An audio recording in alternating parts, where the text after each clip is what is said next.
Welcome back. Time is now 7:53 on your Thursday morning, 34 degrees in Reno, where the sun is starting to come out.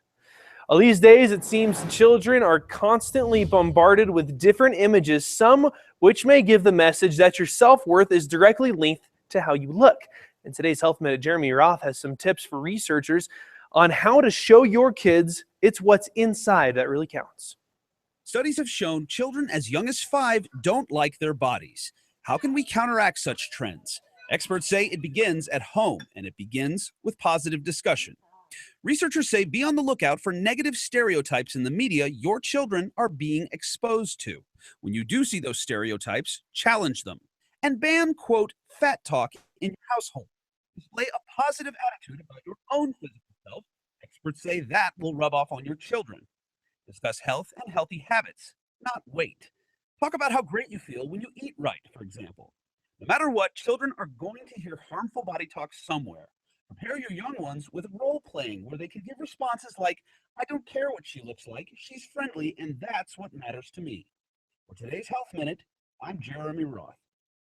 Jeremy, thank you. In other health news, a patient is suing Yale New Haven Hospital for allegedly removing the wrong body part during surgery, then trying to cover up the mistake. Get this, the patient had surgery last year to remove part of a rib due to precancerous concerns in that area.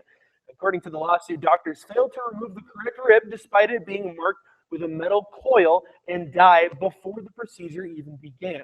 The patient's attorney says one surgeon in training lied to cover up the mistake in order to get her to contest to a new second surgery the same day.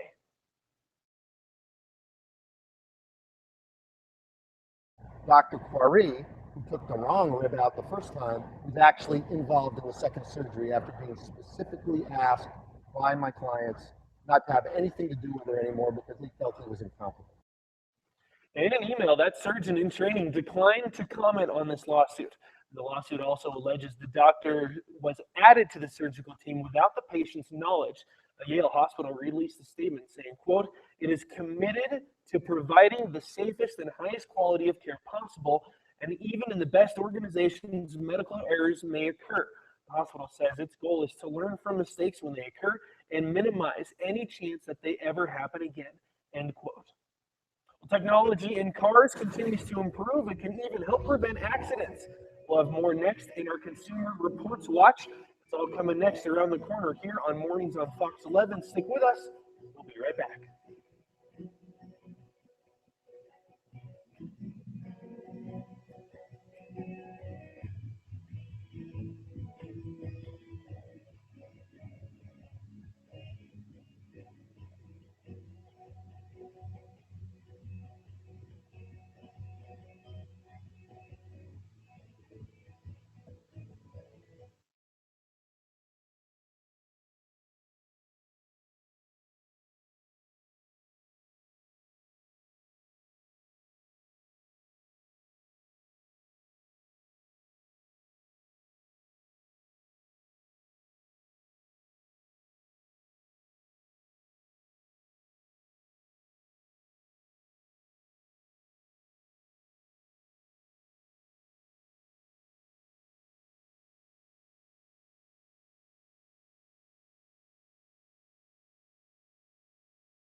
retired general says the U.S. could be a target for a similar style of terrorist attack that we saw in Belgium. We'll explain why coming up.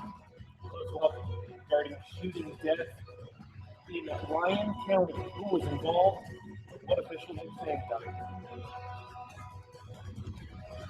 You're watching the mornings on Fox 11, connecting Northern Nevada.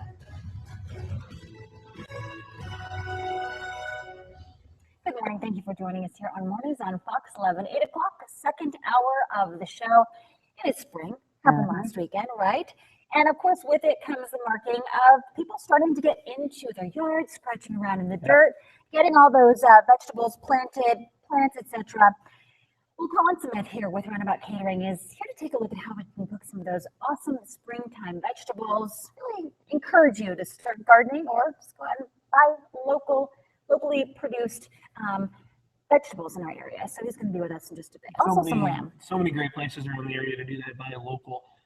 You know, so many different spots. Can't start naming them because there's so many of them, but there's so much good food that comes out of, you know, so many different places, Fallon, Fernley, Dayton, local spots are where it is at. So 'tis the season now that we're in the springtime. All right, if you'd like to get out and scratch around in the dirt yourself, the weather's not going to be too bad to do that, Tim.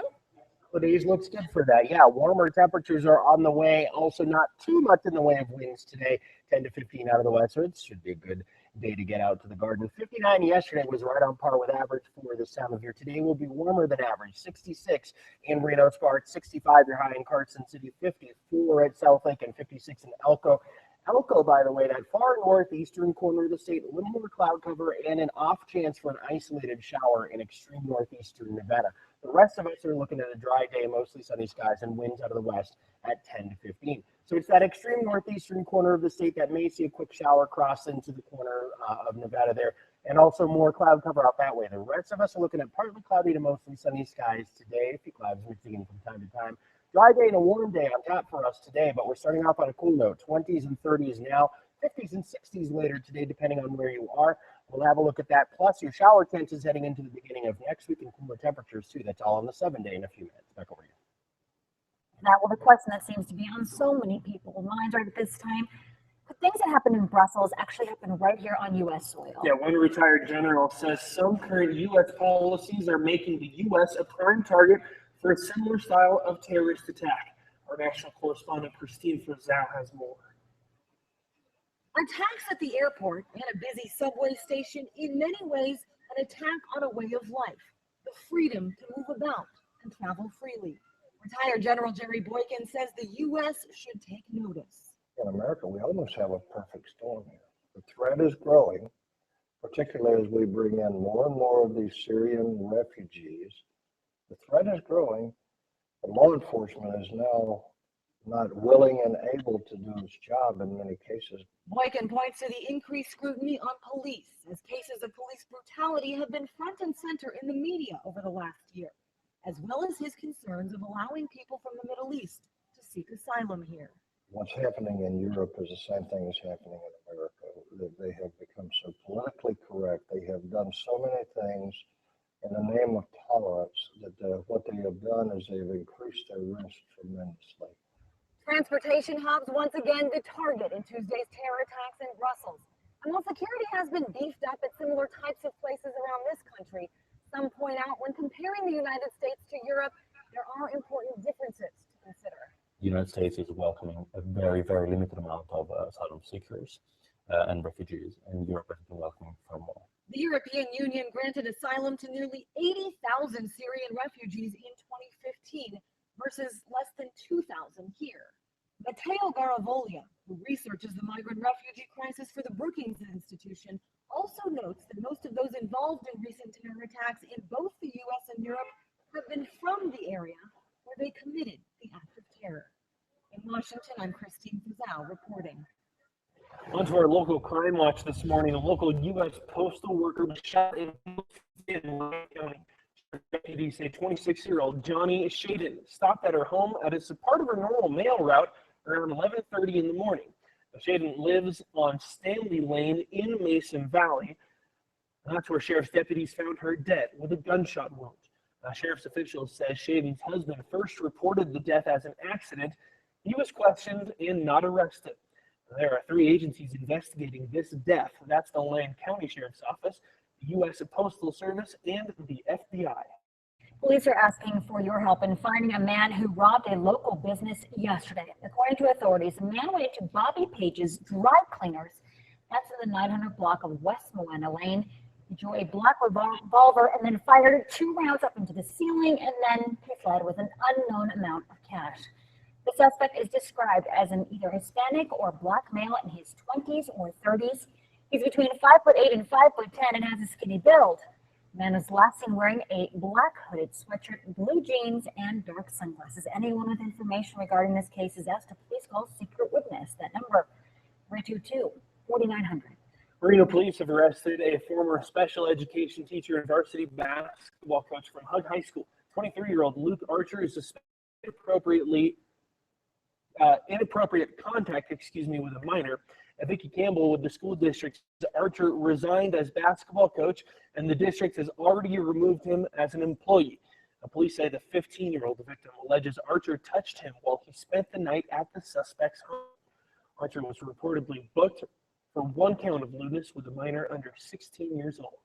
2009 murder case in Reno is one step closer to being solved. Reno police say that they have arrested a suspect accused of shooting a man and woman at the 7-Eleven on Peckham Lane back in July of 2009. The woman in that case died. Officers say that Miguel Padron is the suspect in the case. Detectives say that he fled Reno. A nationwide warrant was issued for his arrest soon after the shooting. Nearly 7 years later, Padron was caught by U.S. Customs and Border Protection agents in Southern California.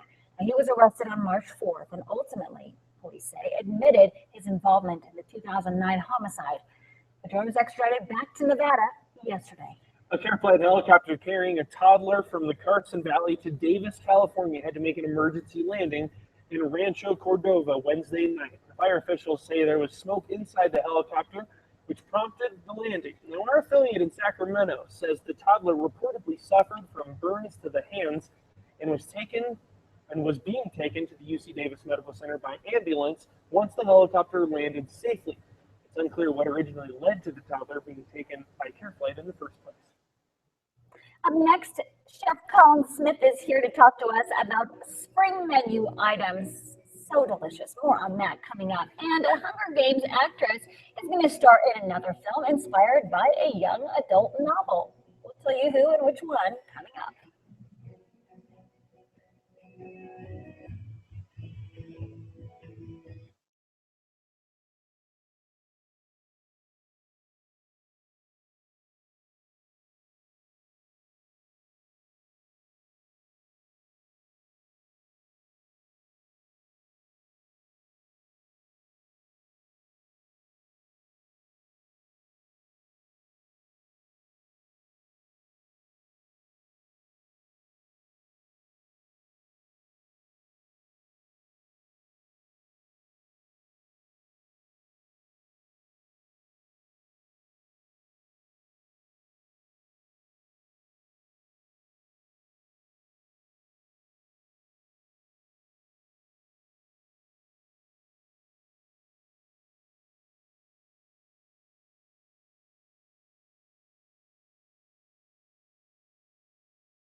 And welcome back. Your time right now is 8:11. Right now it is 37 degrees in Reno.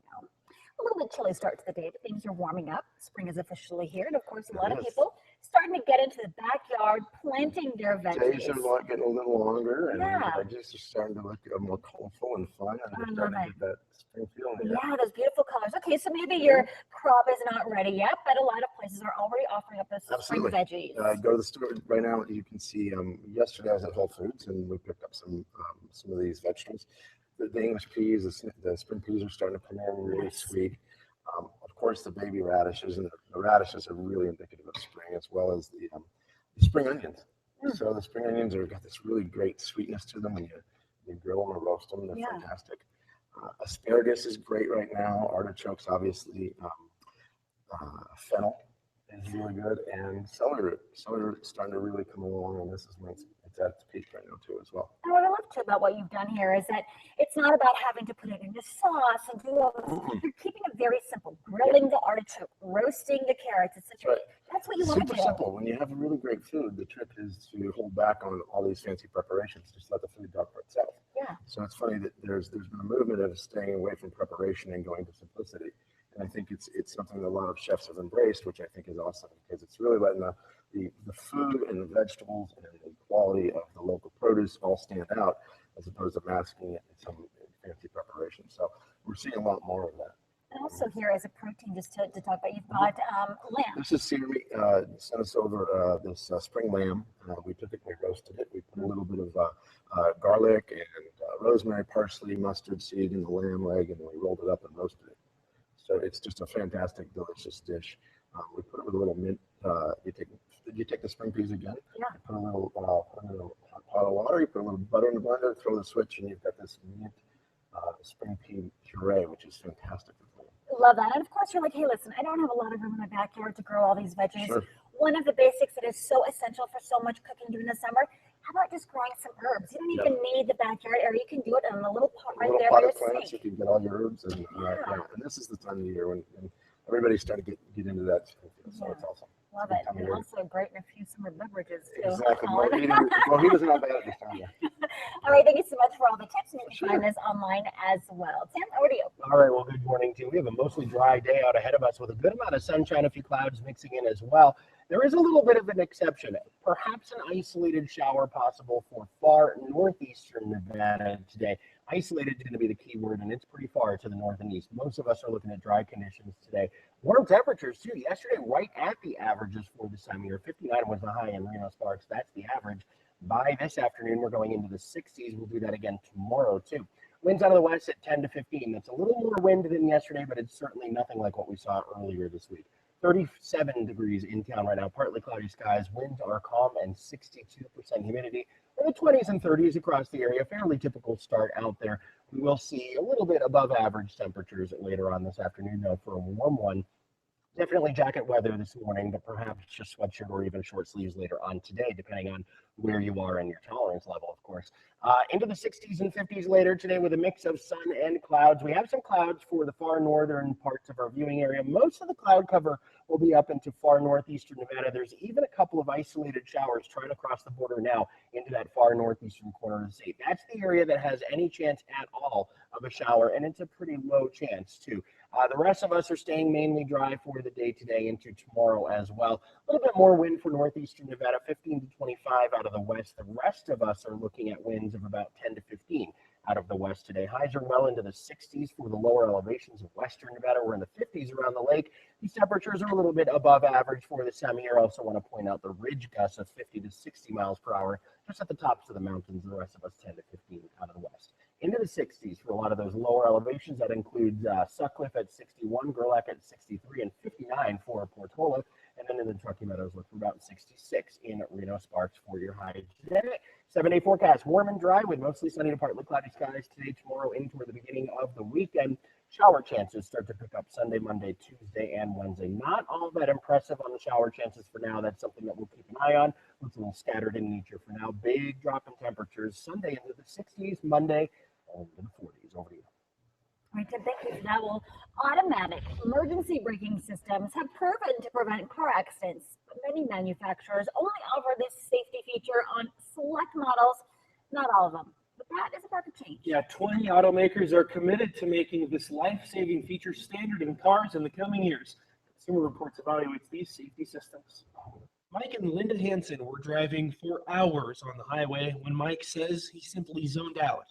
The next thing that I remember is the car braking, alarm going off almost simultaneously, Linda yelling my name, Mike.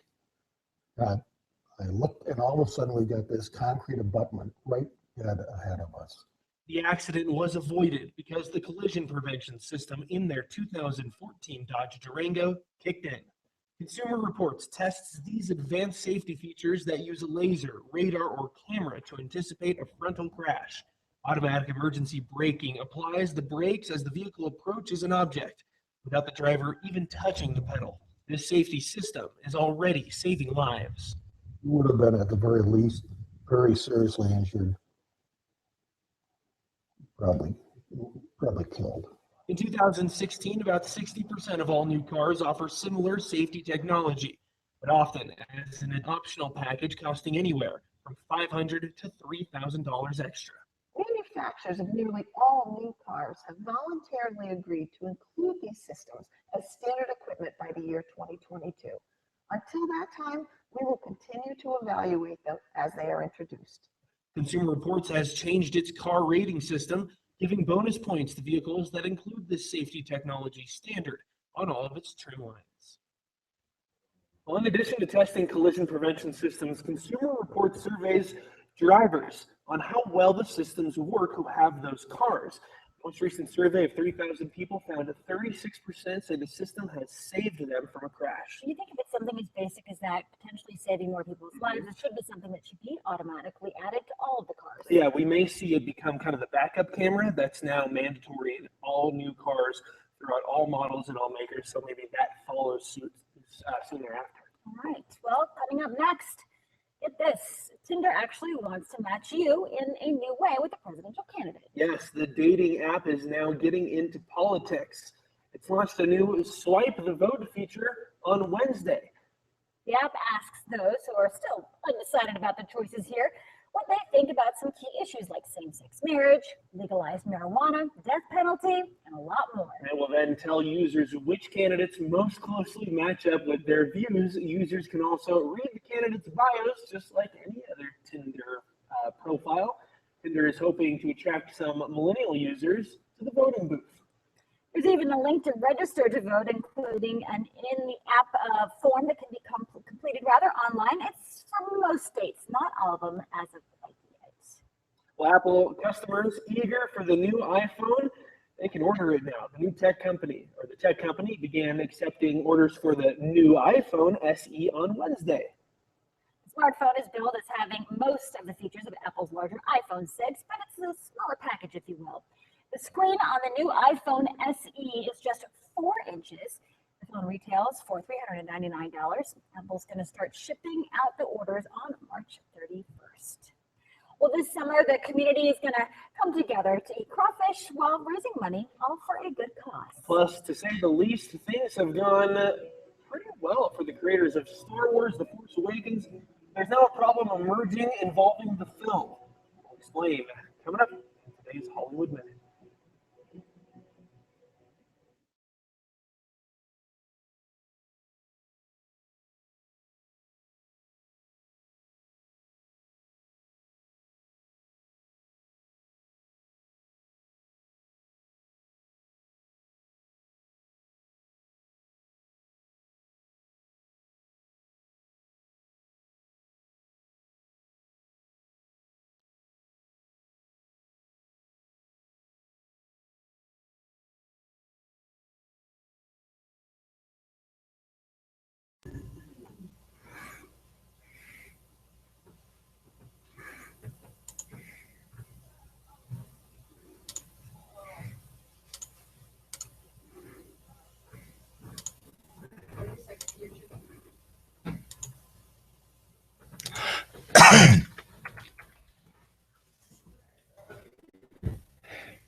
Well, Star Wars The Force Awakens is being pirated before you can purchase it on video.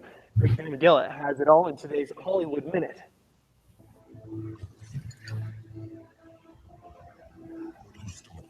There's a great disturbance in the Force as Star Wars The Force Awakens has turned up on piracy sites. The seventh Star Wars film is scheduled to be released as a digital download on April 1st, with the Blu-ray edition releasing 4 days later. Torrent Freak, a privacy publication, says 250,000 people downloaded the illegal Blu-ray quality version within the first 12 hours of it being online. Cyndi Lauper is hitting the road. The Girls Just Want to Have Fun singer is releasing a new album entitled Detour on May 6th and will embark on a 28-city concert tour starting May 9th in Nashville, with Lauper performing shows in 15 states before heading to Europe. Casting news, Hunger Games actress Amanda Stenberg will star in another film inspired by a young adult novel. The Hollywood Reporter says 17-year-old Stenberg has been signed to star in the film version of The Hate U Give, inspired by Black Lives Matter, about a girl who sees a police officer shoot her unarmed friend. For Hollywood Minute, I'm Rick Damajol. Let's go ahead and take a look at what's trending this morning. A rare Beatles album hidden away for decades sold at auction this week. The 10-inch vinyl record, which has been called the holy grail for the Beatles collectors, was sold to an anonymous, British collector for just $110,000. I don't know, it seems kind of small for me, but it was the first disc released under the Beatles' name and includes the first song John Lennon ever wrote, called Hello Little Girl. Former Alaska Governor Sarah Palin may make a comeback for reality TV. She recently signed a deal with a production company for a Judge Judy type show. Palin does not have a law degree, but if the show is picked up, premiere next year. Turning now to what's trending over on our Facebook page, property rights advocates say that their right to rent is being threatened at the local government level. They say across the country, cities are imposing tight restrictions on renters and homeowners. They say they aren't happy about all this. In the city of Winona, Minnesota, there's a restriction on the number of homeowners who can rent out properties in specific neighborhoods. And in California, they voted to make all rentals under 30 days illegal in a certain town. But those in favor of the restrictions say it's really about the safety and holding tenants accountable for renters' actions. Asking all of you on Facebook, what do you think about it? Do you think this is the wrong thing to do? Should there be restrictions? Think about in the Tahoe area. A lot of those areas are people who can afford a home and then rent it out. Would you like to see a pullback on that? Oh no, that's part of what makes a community. Love to hear what you have to say. Go ahead and post your comments on our Facebook page.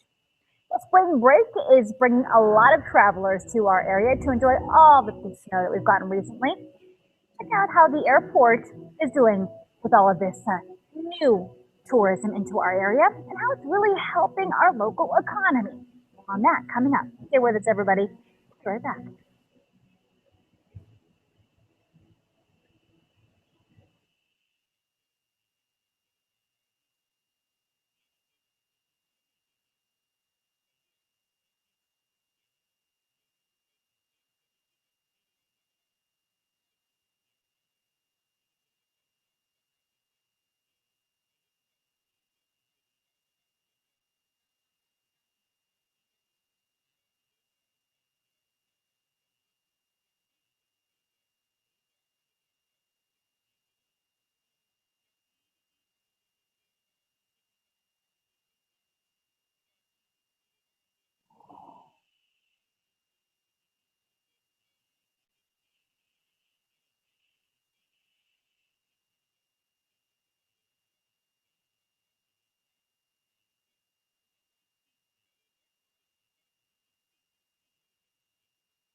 When a man becomes an internet sensation after climbing a tree and refusing to come down, well, chances are Gina Mose has something to say about it. We're going to hear from her coming up. And the Nevada Wolfpack basketball team continues to surge through the CBI bracket. Highlights and a report from Wahlert coming up in sports. And a summer fundraiser is helping a local family in need. We'll introduce you to them and take a look at how you can help coming up. You are watching Mornings on Fox with Bill Frankmore, Samantha Boatman, Melissa Carlson, and weather with meteorologist Tim Studebaker. This is Mornings on Fox. Oh, good morning. 8:30 a.m. on your Thursday. It is the last half hour of Mornings on Fox. Every single other house in neighborhood. With a combination of news for today and Mornings on Fox 11, we're getting through it. We're doing good. We've got Tim Studebaker joining us, Alex Canito as well. We have a fun little group going on this We've morning. still got a half an hour to really screw this up, Ryan, so let's not jinx ourselves. Half glass full kind of a lady, would you say? Meteorologist Tim Studebaker joins us now with a look at our forecast. Hi, Tim. I'm looking forward to seeing that happen as well. 59 out there yesterday in town. That is right on par with average for this time of year. We were below average 2 days ago. We were at the average yesterday. That warming trend is going to continue for us today. We're going above average by several degrees. 66 in Reno Sparks later on today.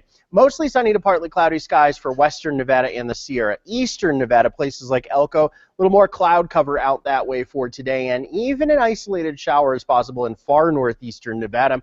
The rest of us are looking at a dry day. West winds at 10 to 15 miles per hour today as well. So a mix of sun and clouds out there now. Most of the clouds are going to focus on northeastern Nevada today. And again, you can just barely make out a couple of isolated showers starting to cross into that extreme northeastern corner of Nevada. The rest of us are looking at a dry day today, as I mentioned, and a warm one too. Not quite yet, though. 20s and 30s at the moment, going for the 50s and 60s, depending on your elevation later today. We'll have those numbers, plus a cooler trend on the 7-day forecast heading into next week with shower chances. That's all coming up in a bit. Back over to you. Well, an annual summer party is more than just a day full of food and friends, although that's a nice part of it too. Fox 11's Alex Canito joins us in the studio with a look at how it's also benefiting local families in need. Alex. Melissa, this summer the community will come together to eat crawfish, all while raising money for a good cause. The get-together is helping a local teen who, without your help, can't get the medical equipment that he needs. It's a challenge every day, but he's worth it, and he gives back a whole lot more than he gets. Like most 14-year-olds, Carson Barrick loves monster trucks and pool parties. But unlike his peers, he suffers daily from cerebral palsy and catastrophic epilepsy. There has not been any medicine that can help him. He has thousands of seizures a day, which is the cause for his regression recently. Nearly 5 years ago, Ann and Dustin Niemeyer decided to help families like the Barricks. They turned a fun summer crawfish boil among friends into a life-changing fundraiser. We've helped numerous families with all sorts of things, from helping them with physical therapies to whatever they needed. One of the best parts of the crawfish boil is when we have all the cash in hand and we just hand it over to the family. Just the emotions and everything that happens with that is amazing. All the proceeds raised go to the Family of Focus. It's something Pam says can help change Carson's life. A sit-to-stand wheelchair, so he'll be able to go down the halls of the school and be eye level with his peers instead of having everybody look down on him all the time. And also with that would have to come a wheelchair van. Pam adds that it's emotional seeing her son in pain, but she's grateful for families like the Niemeyers who are doing what they can to help. It's overwhelming to be chosen. I mean, I'm so humbled and gracious to everybody that's donated. Now, the crawfish boil isn't until June. However, in the meantime, the Niemeyers are asking for donations. If you're interested in donating items for either the raffle or the silent auction, you can call that number right there on your screen. We have more information as well on our website, foxreno.com. Back to you, Melissa. All right, Alex, thank you for that. Well, El Nino is bringing a lot of snow to the Sierra, of course, and that's bringing more people to our region. Fox 11's Olivia DeGeneiro stopped by the Reno Tahoe International Airport to see how spring break travel is impacting our local economy. It's a fairly busy day at Reno Tahoe International, and all of the travelers here could contribute to one of the busiest months of March on record in about a decade. It's been a long time since we've seen a March this busy. Airport officials say Reno Tahoe International was hit hard by the recession. We took a big hit, lost almost 30% of our traffic. But last year brought good news. 2015 marked the first time the airport saw passenger growth in 5 years. In the past 15 months alone, we've added 7 new flights. The most recent addition announced Wednesday a non-stop JetBlue service to Long Beach, and that one flight alone will have a big economic impact. A brand new flight that flies nonstop daily for us, that can generate $50 million in economic impact per year. In fact, the airport brings quite a bit of cash to our region. We generate $2 billion, that's billion with a B, in economic impact every year. And that growth is thanks in part to El Nino. There's more seats, there's more people, and there's more snow, and that's exactly a great combination for us. But new businesses in northern Nevada are also bringing more planes. When you have Amazon in your community and these big internet fulfillment centers, that cargo flies in and out, and it's coming through this airport. Travelers say even though our airport is becoming more crowded, it still stands out compared to others across the nation. It's small, but yet big enough. You can find your family right away when you come in. It's easy. Yeah, it's usually not too long of a wait. It's very easy to get through security, so it's not much of a problem at all. And airport officials say they have plenty of space for even more customers. We're in a good position to grow from our gates to our ticket lobbies. Well for the future. But they say in order to bring more money to our region, our community needs to fill those seats. So we need to get on board, take those trips for business and vacation, and bring even more air service to this region. That was Olivia DeGennaro reporting. And while Reno Tahoe International is usually easy to breeze through, airport officials say you want to give yourself a few extra minutes here. The problem really is because we've got so many people coming in our area for spring break and also, of course, enhanced security following this week's terror attacks in Belgium. Well, it was a big sports night last night in Reno. Let's go ahead and take a look at some of the highlights with Ryan. Morning, Ryan. Good morning, Melissa. Love that Wolfpack wipe. All right, the Wolfpack men's basketball team went into last night with a chance to play for a championship in the College Basketball Invitational. Nevada in the semis of the CBI against Vermont. Pack by 2 at the break. Second half, here comes Cam Oliver, the freshman, with the 3. The lead is now 5. Then it's senior Tyron Criswell, who's been fantastic in this tournament. Shot clock at 4. Lots of contact. Doesn't bother the Junkyard Dog. Nevada on a 15-4 run. How about DJ Fenner, the junior from Seattle, with a slick jumper? He dropped in 21 points. And Nevada can smell a victory around the corner, but the fans came to see a Space Cam. The lob to Oliver. Roof absolutely gets blown off of Lawler Event Center. The freshman with 23 points and 11 boards. Nevada beats Vermont 86-72 and will play in the CBI Championship. Fox 11 Alex Margulies has more from Lawler Event Center. The Lawler faithful once again had a lot to cheer about as Nevada surges in the second half for the 3rd consecutive time in the CBI as they down Vermont and they punch their ticket to the CBI Finals. You know, this entire tournament has been marked by a team that really has spread the wealth. It has been a different player or sets of players stepping up every single night. In this one, 4 different players in double figures, 3 with 20-plus points, including the return of Marquise Coleman. That was such a huge thing for the Wolfpack, and this team really feels like it's firing on all cylinders as they head into the CBI Finals. The unique thing about our basketball team is we keep getting better and better. Our defense continues to play really, really well down the stretch of games. And then offensively, I mean, now we're starting to shoot the 3 ball. We're going to have a lot of confidence going into Kentucky, and, you know, that's what we wanted. We knew from the start of the tournament we have a great chance of winning it, so we're just going to stay with that mentality. What a ride it has been for this Wolfpack basketball team. 9 wins last year. We could be talking about a team 1 week from tonight that could be cutting down the nets in the CBI. This team looks certainly like it's on a mission. Reporting from Lawler Event Center with the Wolfpack men's basketball team, I'm Alex Margulies. We'll send it back to you. All right, Alex, thank you. It'll be Nevada Morehead State in the finals of the CBI. It's a 3-game event, potentially. Game 1 happening Monday night in Morehead, Kentucky. Tip-off set for 5:30 Northern Nevada time. Games 2 and 3 later in the week, if necessary, at Lawler Event Center in Reno. Those games kicking off at 6 p.m. Quick for the record, my CBI bracket, perfect so far. It's a show so popular, it's sold out at the ballpark in downtown Reno. Travis Pastrana's Nitro Circus Live has sold out its original performance on Friday, May 6th, so now they're adding a second show on Thursday, May 5th. For tickets to the second show of the Nitro Circus Live, you can call the number on your screen, 334-7000. While it still may feel unlucky, or unlikely rather, you cannot rule out the possibility of the Las Vegas Raiders just yet. How about that? A panel created by Governor Brian Sandoval is discussing a plan to build a professional-grade stadium near the campus of UNLV that could someday be home to the team. The Southern Nevada Tourism Infrastructure Committee is meeting today to review a proposal from the Las Vegas Sands. The casino company is calling for a public-private partnership to build a $1.3 billion dome stadium that could be shared by the professional team, hence the Las Vegas Raiders, and the UNLV Rebels.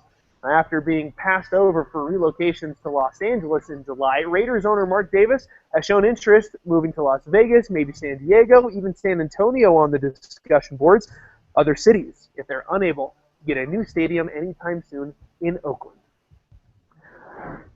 Well, coming up, when a man decided to climb that 80-foot tree in the middle of Seattle, you know Jeannie Mose is going to have something to say about it.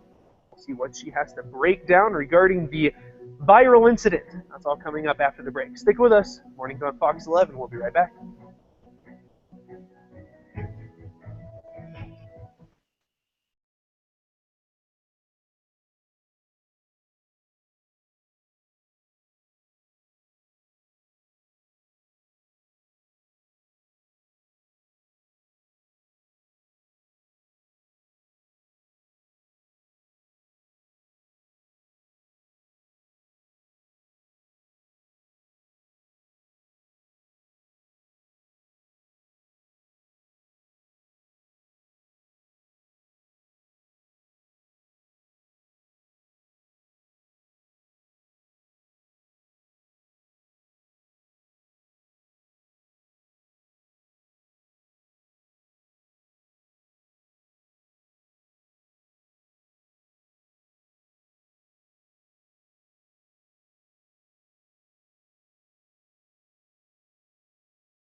And welcome back. A ranting, bearded man became a global internet sensation after he scaled a sequoia in downtown Seattle, and he said, "I'm not coming down." That's right. CNN's Jeannie Mose reports on the standoff that took place 80 feet into the air.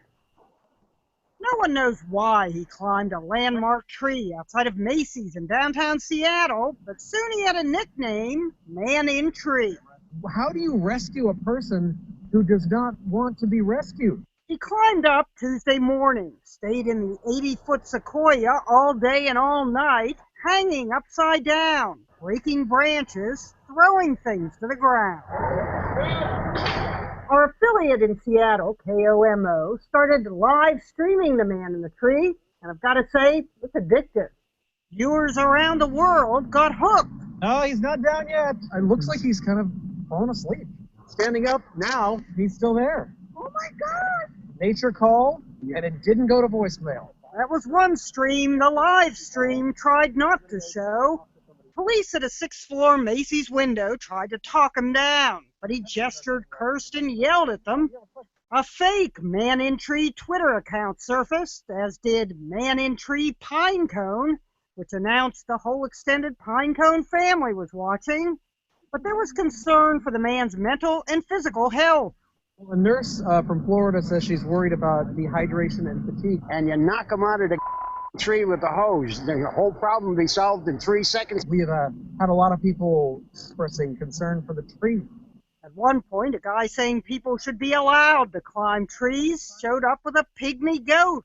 A goat named Deer. Deer the goat. Finally, after more than 24 hours up the tree, he suddenly just decided to climb down. I'm nearly to the bottom now. We can hear some cheering down the street. He had a bite to eat, then rescuers took him away on a stretcher. The man in the tree is now the man who used to be in the tree. And the fake Twitter account tweeted, after 24 hours as hashtag #ManInTree, I am now hashtag #ManOnGround. Kinimo, CNN, New York. I do not care how tired I am, how fatigued I am not falling asleep atop an 80-foot tree. I am not going to take a nap on top of a tree like that. Yeah, I'd like to know exactly why he went up there. I think there's some other things in play, if you will, here, but at least he's down safely. That's the important part. Yep. All right, let's toss things over to meteorologist Tim Studebaker with a look at our Thursday forecast and beyond. Hey, Tim. All right, well, good morning to you. We've got a mostly dry forecast out ahead of us for the day today. The only exception, there could be an isolated shower in the extreme northeastern corner of the state. Outside of that, pretty much dry for everyone else. Warm temperatures, too. Yesterday, we were at the averages. Before that, we were below average. Now we're going above average for the day today. West winds 10 to 15 as well. So a little bit of a breeze, but nothing like the winds that we saw earlier this week.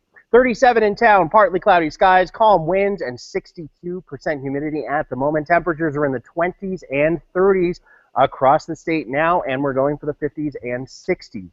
Later on this afternoon. So above average for the temperatures later on today. Mix of sun and clouds out there now. We have some clouds streaming through. Most of the clouds are focused over northeastern Nevada today.